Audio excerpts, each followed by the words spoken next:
Mangalayatan university का अपना radio station radio Narad 90.4 FM, जन जन की मंगलवाणी।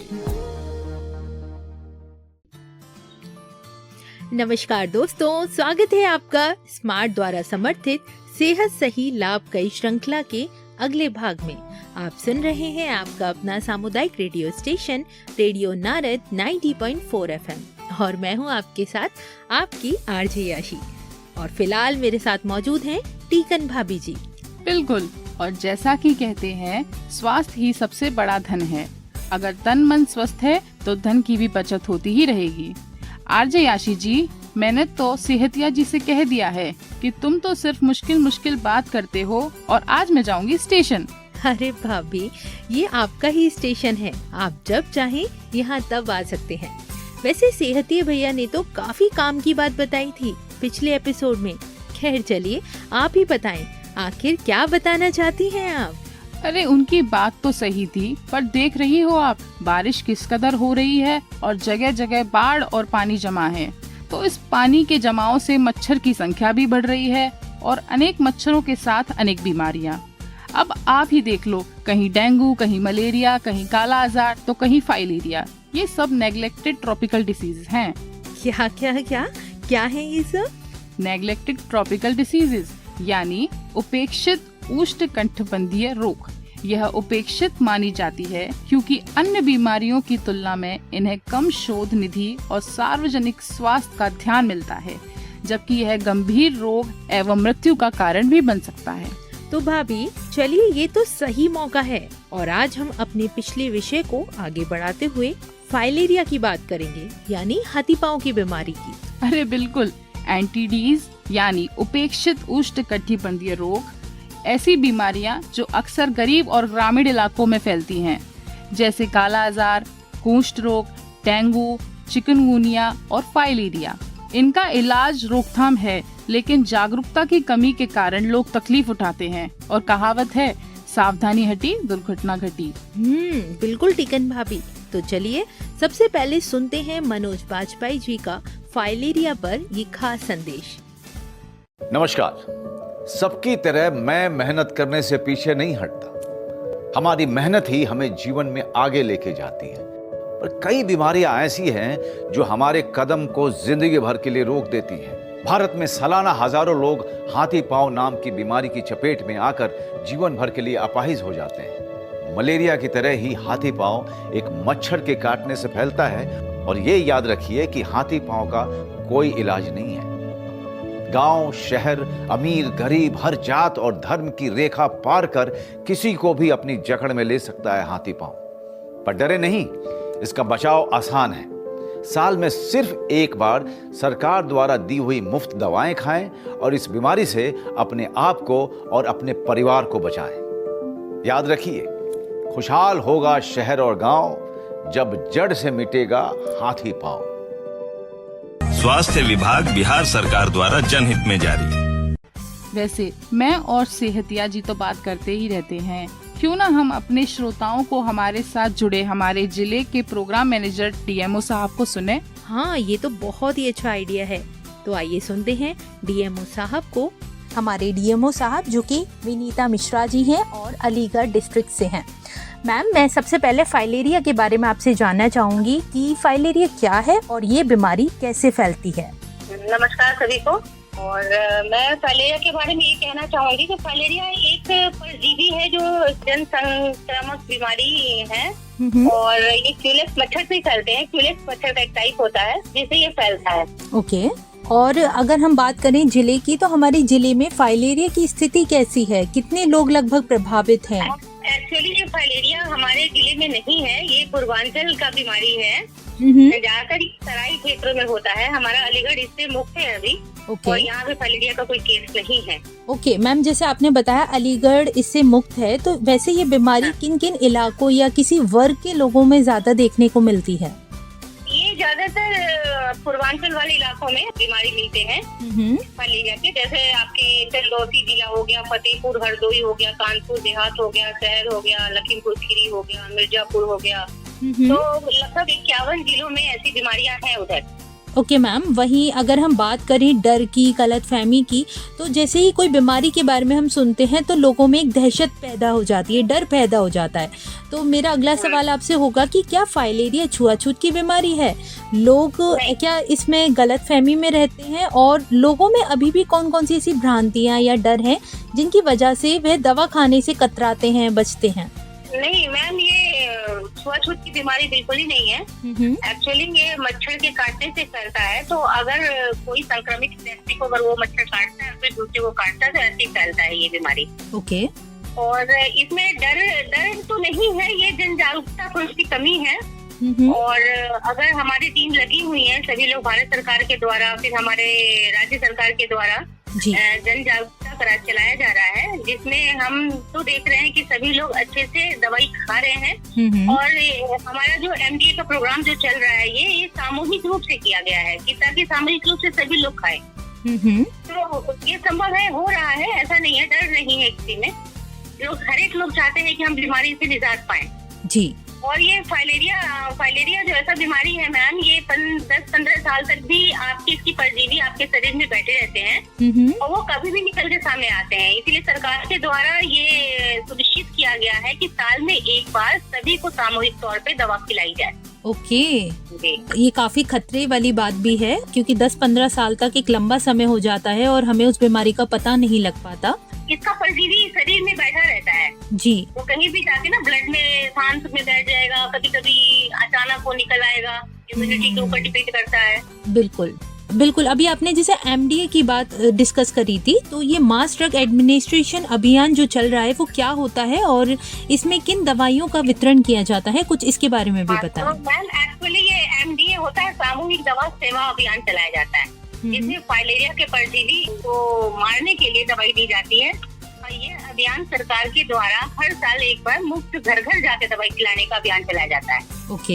इसमें DEC और एल्बेंडाजोल 2 दवाइयां हैं जो उन्हें दिया जाता है, जो बिल्कुल सेफ है। 50 सालों से ये दवाइयां सेफ मानी जाती हैं और जिसको नहीं भी बीमारी है वो भी साल में एक बार इसे खा सकते हैं। और इसमें मैम हाँ, जो भी कोई व्यक्ति ग्रसित है और नहीं भी है, तो ये हमें तो पता नहीं कि कौन ग्रसित है। बिल्कुल। लेकिन ये पैरासाइट जब जाके अंदर बैठ जाते हैं बाद में कभी खतरा पैदा कर सकते हैं। ब्लड में हमेशा बने ही रहेंगे, कभी कहीं ना कहीं जाके छिपे भी रहते हैं। तो इसमें दवा हमें देना होता है, DEC और एल्बेंडाजोल देते हैं, जो एज के हिसाब से देते हैं। ओके। तो 2 साल से नीचे वाले बच्चों को हम नहीं देंगे ये।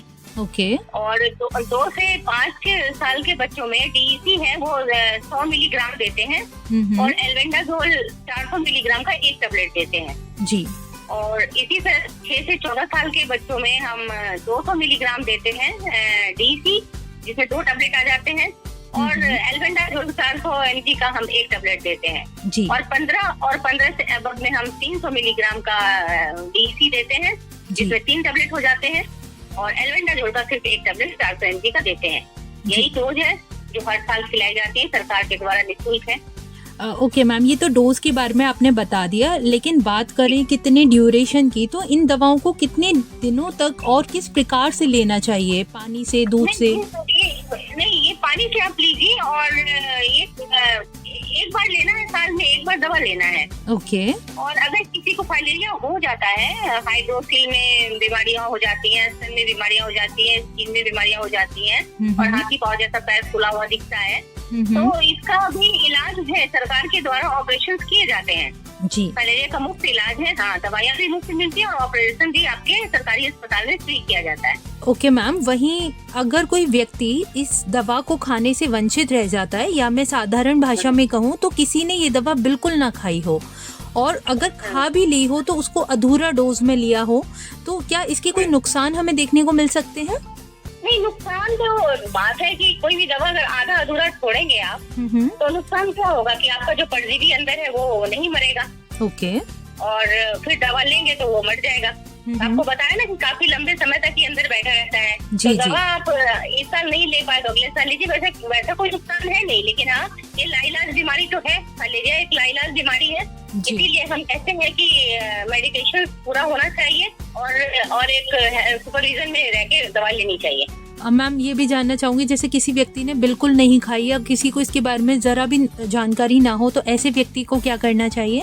नहीं, तो ऐसे व्यक्ति को अगर किसी को पता है कि हमें कुछ ऐसा प्रॉब्लम हो रहा है, फाइलेरिया से संबंधित कोई बीमारियां, मुझे बुखार लग रहा है या कुछ ऐसा लग रहा है कि पैर सूज रहा है या अंडकोश में कोई बीमारियां पनप रही है, तो तुरंत डॉक्टर को दिखाएं, वो इलाज कराएं, देखें, पता चले कि क्या चीज है। जी बिल्कुल। ब्लड टेस्ट से पता चल जाएगा कि क्या है। चलिए, इसके बाद मैं आपसे बात करती हूँ इसके ट्रीटमेंट की। क्या इस बीमारी का इलाज पूरी तरह से संभव है? अभी तो आपको मैंने बताया कि पूरी तरह से संभव तो नहीं है, लेकिन हाँ, दवाइयाँ अगर मेडिकेशन लेते हैं, मेडिसिन टाइम से ले लेते हैं, तो कोई दिक्कत नहीं है। ओके, वहीं बात करते हैं उन लोगों की जो इस बीमारी से ग्रसित हो गए हैं, जिन लोगों को हाथी पांव या हाइड्रोसील जैसी समस्या हो जाती है, उनके लिए सरकार अपनी तरफ से क्या सुविधा देती है? सरकार की तरफ से मैम मुफ्त इलाज है, हर एक सरकारी अस्पताल में इसकी दवाइयाँ वितरित की जा रही हैं मुफ्त की। और अगर किसी को इस तरह की बीमारियां हो जाती हैं, हाइड्रोसिल जैसी प्रॉब्लम्स आ रहे हैं, तो इसके भी ऑपरेशन आपके मुफ्त होते हैं सभी सरकारी अस्पताल में। और सरकार की तरफ से अवेयरनेस का प्रोग्राम चलाया जा रहा है जी, और घर घर जाके दवाइयाँ खिलाई जा रही हैं। और एक्चुअली आपको मैं बताऊं कि जो इसका ब्लड सैंपल हम लोग लेते हैं टेस्ट के लिए, वो रात में लिया जाता है या सुबह 4 बजे अंधेरे में लिया जाता है, रात के समय में। ओके, इसकी कोई पर्टिकुलर वजह? इसकी वजह ये है कि उस समय जो कीटाणु अंदर रहते हैं ना, ब्लड में एक्टिव दिखते हैं, एक्टिव मोड में दिखते हैं, तो उस समय सैंपल लेते हैं तो ब्लड में वो आ जाता है। ओके, तो परजीवी दिख जाते हैं ब्लड में, इसीलिए हम लोग रात में लेते हैं इसका सैंपल। जी मैम, अब वही मैं बात करूं आयुष्मान भारत योजनाओं की, तो आजकल ये काफी ट्रेंड में है और सरकार हमारे लिए इस योजना को चला भी रही है। क्या फाइलेरिया से पीड़ित मरीजों का इलाज आयुष्मान भारत जैसी योजनाओं में शामिल है? जी मैम, है। आयुष्मान भारत योजना जो है, इसमें फाइलेरिया के उपचार और प्रबंधन को कवर किया जाता है। और ये राष्ट्रीय स्वास्थ्य कार्यक्रम है जिसे विभिन्न विभागों के साथ साथ फाइलेरिया को भी शामिल किया गया है। इसमें डीईसी दवाइयाँ जैसे दवाइयों को शामिल किया गया है और इस योजनाओं में शामिल है ये दवा, तो इसलिए इलाज इसका आयुष्मान भारत के तहत उपलब्ध है और सारे इलाज इसके तहत हो जाएंगे। जी विनीता जी, और अब बात करते हैं हमारे श्रोताओं के लिए कुछ जानकारी की जो कि सरकार की तरफ से दी जा रही है। सरकार ने इस बीमारी को खत्म करने के लिए जिले में अब तक क्या क्या कदम उठाए हैं? सरकार तो अपना प्रोग्राम चला ही रही है। एमडीए का प्रोग्राम जैसे हुआ कि अभी पूरे 51 जो जनपद है जो फाइलेरिया से ग्रसित है, 10 अगस्त से 28 अगस्त तक प्रोग्राम ये चलाया जा रहा है जी। तो 28 अगस्त तक की प्रोग्राम है जिसमें हर घर घर जाके दवाइयाँ खिलाना, बीमारियों को देखना, ब्लड को टेस्ट करना, वो सब किया जा रहा है। तो हम ये जानते हैं कि ये मच्छर से होता है, तो क्यूलेक्स मच्छर की प्रजाति है। तो मेरा ये मानना है, सभी लोगों को मैं ये कहना चाहूंगी जी कि अपने आसपास पानी इकट्ठा होने नहीं दीजिए और रात में सोते समय मच्छरदानी लगा के सोइए। और कहीं भी मच्छर है तो पानी अगर कहीं पनप रहा है, कहीं दिखा हुआ लग रहा है, तो या तो इसमें मिट्टी डाल दिया जाए या फिर कोई ऑयल होता है या फिर मोबिल ऑयल जो जला हुआ गाड़ी का तेल वेल होता है वो डाल देंगे। तो उससे क्या होगा तो उसमें मच्छर का वो लेयर बन जाता है, वो पानी तेल का लेयर बन जाता है, तो उसमें मच्छर पनप नहीं पाता है। तो थोड़ी थोड़ी सावधानियां बरत के अपने आप को सुरक्षित रख सकते हैं और इससे बचा जा सकता है। बिल्कुल विनीता जी, और जैसा कि आप बता रहे हैं ये काफी रिजेंबल हो रहा है डेंगू के सिम्टम से, जैसे डेंगू में भी मच्छर के काटने से और मच्छर के पनपने। बिल्कुल मैम, ये संचारी रोग के तहत ही बीमारी फाइलेरिया है। डेंगू, मलेरिया, फाइलेरिया सब ये संचारी रोग के तहत बीमारी है जी। और ये पूर्वांचल की बीमारी है जिसकी वजह से अभी हम लोग इससे नहीं है। हमारे यहाँ तो डेंगू और मलेरिया ज्यादा फैल रहे हैं, तो हम लोग पश्चिम में अभी इस बीमारी से बचे हुए हैं।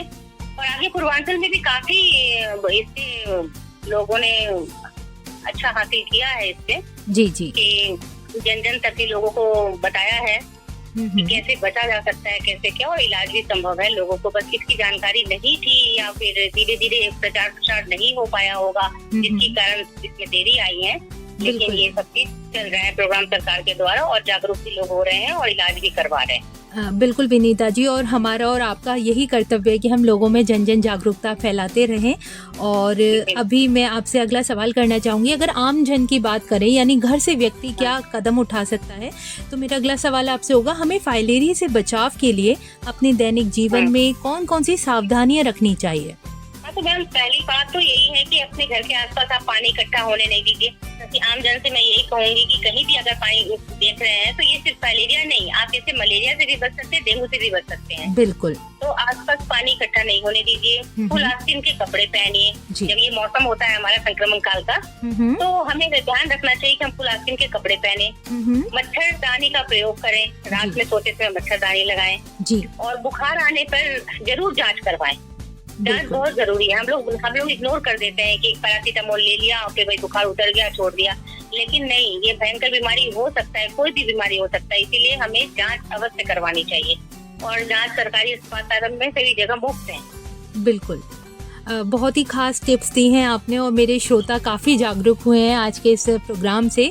चलते चलते मैम एक संदेश की मैं बात करूं तो क्या आप जनता में कुछ संदेश देना चाहेंगी या कुछ अपील करना चाहेंगी? मैं सभी जनता से यही अपील करूंगी कि अभी का मौसम जो संक्रमण काल चल रहा है, ये डेंगू, मलेरिया और चिकनगुनिया और जैसा आपने फाइलेरिया का जिक्र किया है, ये सबका बीमारी का कारण है हमारा मच्छर जनित रोग ही सारे हैं। तो हमें ये करना है कि अपने आसपास पानी इकट्ठा होने नहीं देना है और पानी हमने इसलिए इकट्ठा नहीं होने देना है कि मच्छर पैदा होने नहीं देंगे। अगर लार्वा को हम खत्म कर देते हैं तो मच्छर पैदा नहीं होंगे। मच्छर आपका हो जाने के बाद तो फिर वो आपको उसका इलाज करना पड़ेगा, मच्छर काटेगा ही। और लार्वा हम असंख्यों में खत्म कर देंगे तो हम बहुत हद तक इस बीमारी से निजात पा सकते हैं।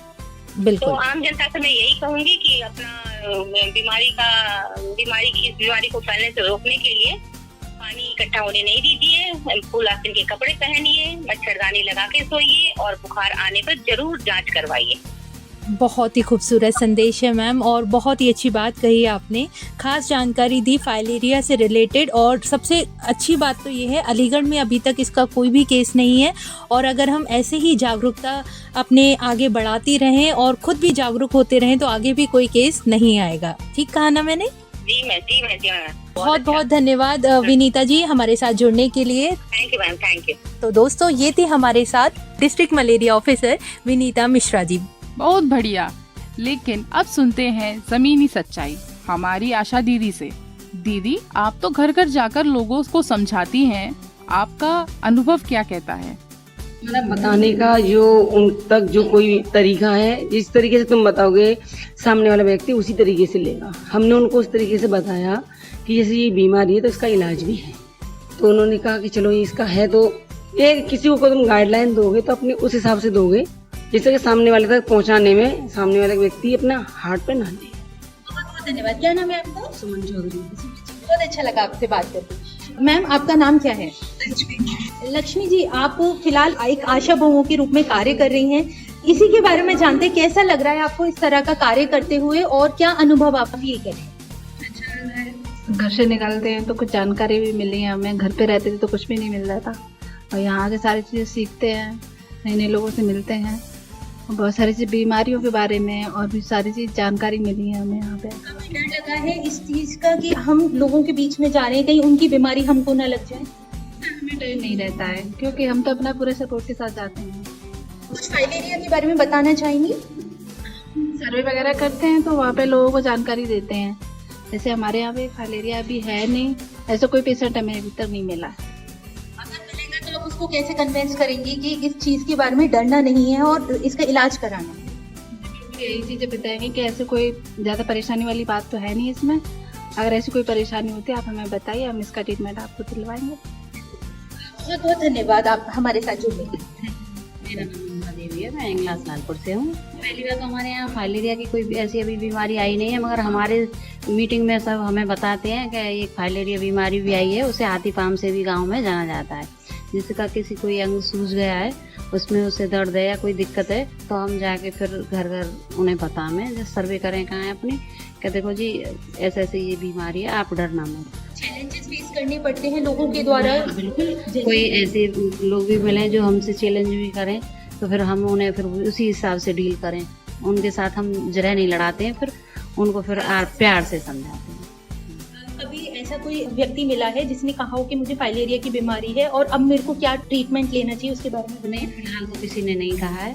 आगे कहेगा जैसे भी तो फिर उसे ट्रीटमेंट भी दिलवाएंगे। सरकारी हम बोल देते हैं कि CSC आप चलो, या तो हम गाड़ी बुलवा में और आप चलने में संग हो तो फिर हम आपके साथ भी चलने को तैयार हैं। ऐसी बहनें हैं जो इस काम में लगी हुई हैं।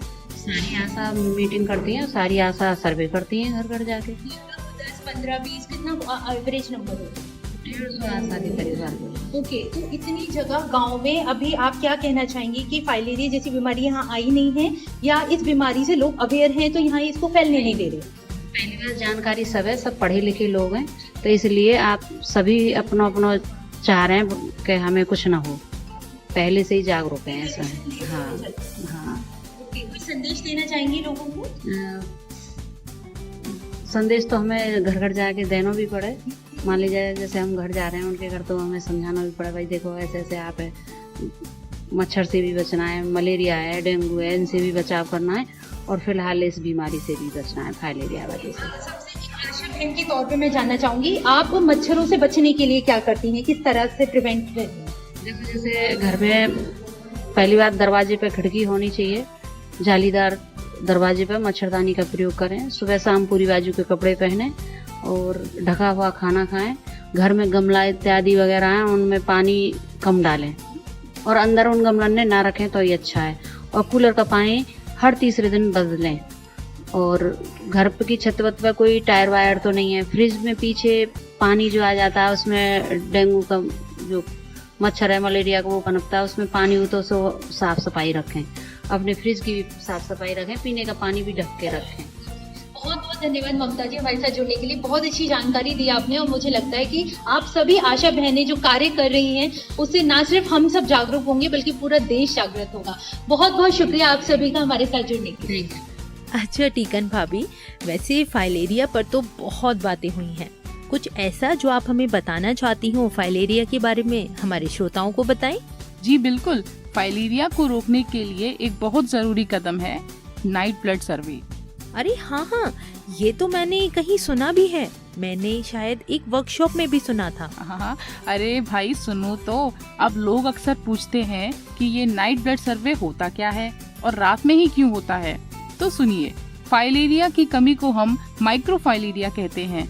ये बहुत छोटे छोटे परजीवी होते हैं जो संक्रमित मच्छर के काटने से हमारे खून में पहुंच जाते हैं। यह हमारे लसीका पर्व यानी लिम्फ नोड में दिन में छुपे रहते हैं, लेकिन जैसे ही रात होती है ये बड़ी संख्या में खून की सतह पर आ जाते हैं। हो अच्छा, जब भी स्वास्थ्य कर्मी रात के समय ही सर्वे करते हैं, इसकी पूरी प्रक्रिया क्या होती है? हाँ, स्वास्थ्य कर्मी घर घर जाकर लोगों की उंगली में हल्की सी सुई चुबाकर कुछ बूंद खून की निकालते हैं। उस खून को स्लाइड पर रखा जाता है और माइक्रोस्कोप में देखा जाता है। इससे तुरंत पता चल जाता है कि उस व्यक्ति के खून में माइक्रोफाइलेरिया मौजूद है या नहीं। लेकिन टीकन भाभी, ये सर्वे करना जरूरी है क्या? जी बिल्कुल, इससे हमें यह समझ आता है कि गांव मोहल्ले में बीमारियां कितनी फैली हुई हैं, किन इलाकों में संक्रमण ज्यादा है और किन जगह पर बीमारी लगभग खत्म हो रही है। सरकार और स्वास्थ्य विभाग इसी जानकारी के आधार पर तय करता है कि कहां दवा वितरण अभियान MDA को मजबूत करना है और कहां जागरूकता बढ़ानी है और कहां बीमारी खत्म करने की घोषणा की जा सकती है। ये तो आपने खास जानकारी दी। लेकिन टीकन भाभी, इससे फायदा क्या होगा? इससे फायदा ये होगा कि अगर समय पर बीमारी पकड़ में आ जाए तो दवा देकर उसे आगे फैलने से रोका जा सकता है। इससे गांव के बाकी लोगों की भी सुरक्षा होती है, क्योंकि बीमारी का स्रोत कम हो जाता है। लंबे समय में यह सर्वे हमें फाइलेरिया की जड़ खत्म करने में मदद करता है। कहावत है ना कि समस्या को समझ लिया जाए तो उसका हल आसान हो जाता है। बिल्कुल वैसे ही हमें पता होता है कि बीमारी कहाँ है, तभी हम उसे सही तरीके से खत्म कर सकते हैं। बिल्कुल ठीक कहा टीकन भाभी। और ये भी तो सही है कि हमारी बीमारी छुआछूत की नहीं है, लेकिन समाज में लोग मरीज से दूरी बनाने लगते हैं। बिल्कुल, बीमारी से पीड़ित को सहारे की जरूरत होती है, लेकिन लोग दूरी बना लेते हैं। मेरा कहना है, मरीजों को अपनाइए, उनसे दूरी मत बनाइए। ये तो बिल्कुल ठीक कहा आपने। तो दोस्तों, अब वक्त है हमारा शपथ लेने का। आइए हम सब मिलकर कहें, हम अपने और अपने परिवार की सेहत की जिम्मेदारी लेंगे। हम अपने और अपने परिवार की सेहत की जिम्मेदारी लेंगे। साथ ही साफ सफाई और मच्छरों से बचाव करेंगे। साथ ही साफ सफाई और मच्छरों से बचाव करेंगे। सरकार की दी हुई दवा जरूर खाएंगे और दूसरों को भी खिलाएंगे। सरकार की दी हुई दवा जरूर खाएंगे और दूसरों को भी खिलाएंगे। और जब पूरा समाज स्वस्थ होगा तभी भारत समृद्ध होगा। जब पूरा समाज स्वस्थ होगा तभी भारत समृद्ध बनेगा। और याद रखिए दोस्तों, सेहत सही तो लाभ कई। तब तक के लिए अलविदा और आप सभी स्वस्थ रहिए। सुनते रहिए सेहत सही लाभ कई, आपके अपने सामुदायिक radio station radio Narad 90.4 FM पर। मेरे यानी आरजे याशी और टीकन भाभी के साथ। Stay tuned.